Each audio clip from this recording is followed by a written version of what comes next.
I think for me it was very difficult in the early days because I really thought my life was over. When you wake up in a hospital and somebody tells you, this is what's happened to you, and coming from healthcare, I completely understood, and that was even worse, really. I did think my life was over, and I used to find, in those early days, I couldn't actually even write my name, never mind draw.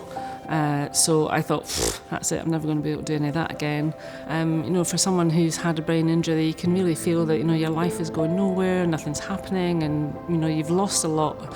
You're grieving for that person that you were before.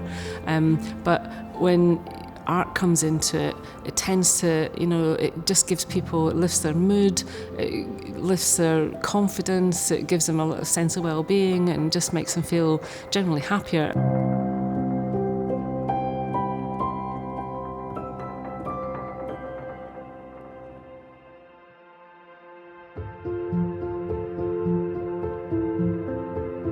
So Scottish Ensemble got in touch with Creative Lives and asked if we'd like to collaborate with them on the Scottish Creations project, and we were delighted to do so.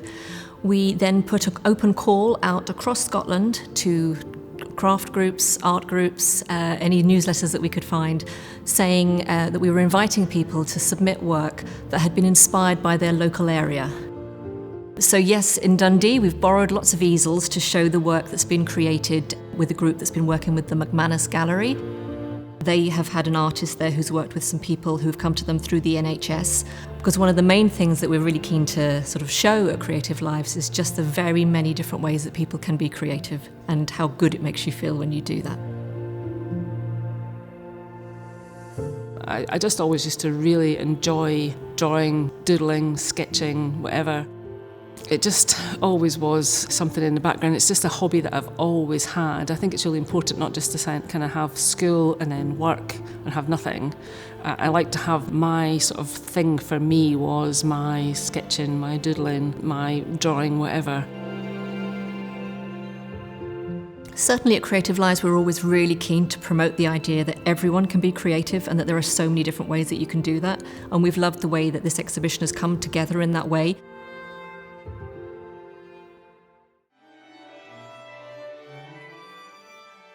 So in the past, Creative Lives has certainly curated exhibitions to try and show just how creative people can be.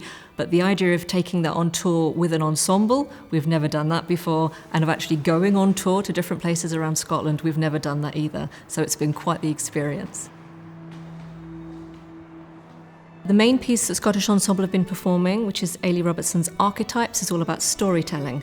So because we invited people to share work with us that had been inspired by the local area, either a very personal story that just relates to them, or a local myth or legend or building. We have lots of pieces of art that tie very nicely in with the repertoire that the ensemble is playing. Everybody's really responded to it. They've taken the time during the exhibition to go up, really look closely at the artwork, really read those stories and connect with the people who made them.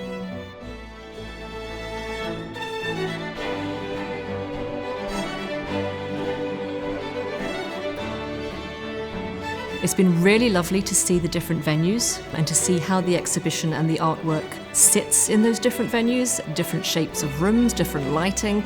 But one constant throughout has been the way that everyone's responded to it.